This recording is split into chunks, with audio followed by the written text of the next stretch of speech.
Greetings.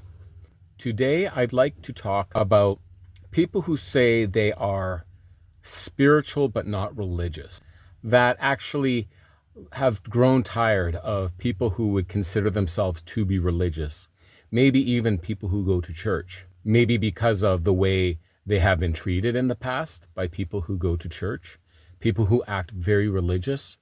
There's a few things I'd like to mention to get you thinking a little bit about why you might say you're spiritual but not religious. Talking about Jesus, we read, "He also taught this parable to some who trusted in themselves that they were righteous and treated others with contempt." So righteous is almost like holy, some who consider themselves to be very holy. Two men went up into the temple to pray. One Pharisee, so Pharisees were the religious leaders of the day, and the other a tax collector. So the tax collectors were really looked down upon as major sinners, sellouts that were actually working for Rome and collecting taxes for Rome, when, according to Jewish belief, Rome should not have been exercising authority over the Jews. So this would have been like a major sellout to the Jews and just someone who cares about money and would have been really looked down upon. So two men went up to the temple to pray, one a Pharisee and the other a tax collector. The Pharisee, the religious leader, standing by himself, prayed in this way: "God, I thank you that I am not like other men, extortioners, unjust, adulterers, or even like this tax collector. I fast twice a week. I give tithes of all that I get."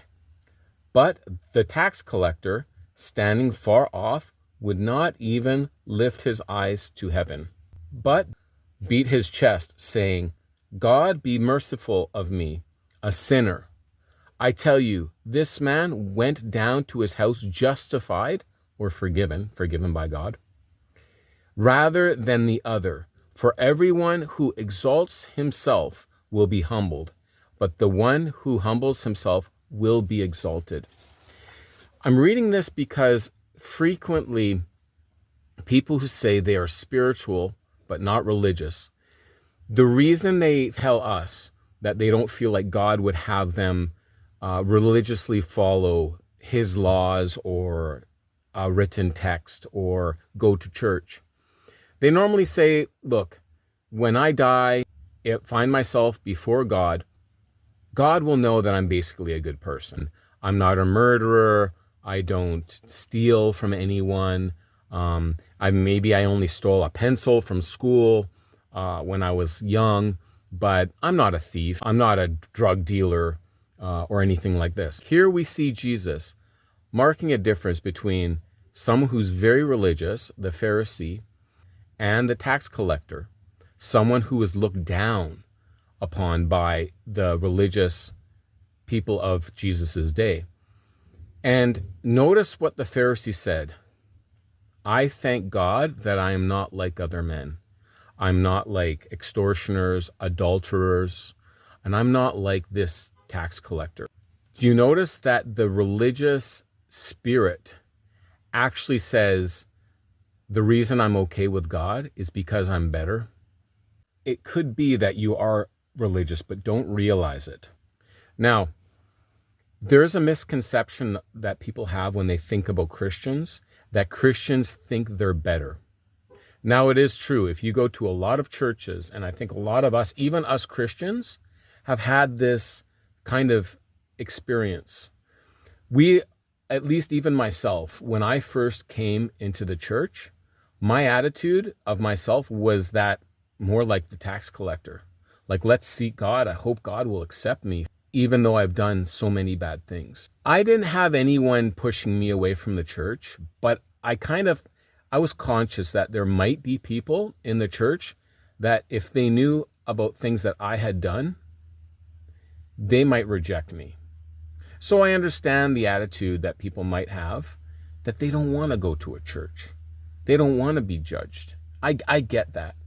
The truth is, if you really know who Jesus is and what he taught, you never think you're better. You actually look at all of humanity on the same level. And that if any of us go to heaven, it's because we are forgiven. And if that's by the grace of God, God giving me what I don't deserve. Because if I get what I deserve, I'm to be punished for my sins. Now, many people will say, yeah, but most people are basically good. It's like they're 98% good and there's only a little bit of sin in their lives.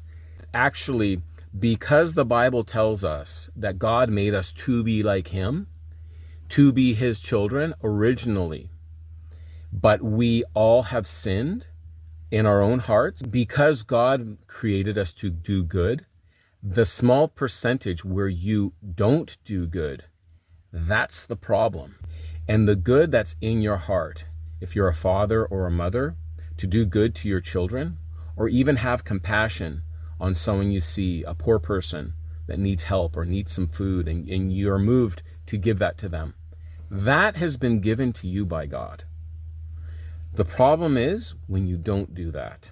That little bit of sin that we all have, it's connected to all the corruption on our planet, all interconnected like a virus. These are things to consider, that we as Christians don't consider ourselves better. But because we know we are sinners, we go to church and we seek God and we seek to be forgiven. But in one sense, this is good news, that no, I'm not perfect. So that when people had this attitude of that they're already fine and they don't need God, or they don't need Jesus, or they don't need forgiveness, Jesus is almost like a tongue-in-cheek way of responding to them. He let them know, well, I'm here for the sick, not for the healthy. We have to remember that the majority of the church throughout history has actually been people who were shunned and rejected by society. Because we have grown up in a culture that, for the most part, has seen people who go to church as respectable type people, we often think that throughout church history, people who go to church have always been respected, but they haven't. Unfortunately, the church has been something like a popularity contest over the years. We have an audience of one God that we have to please.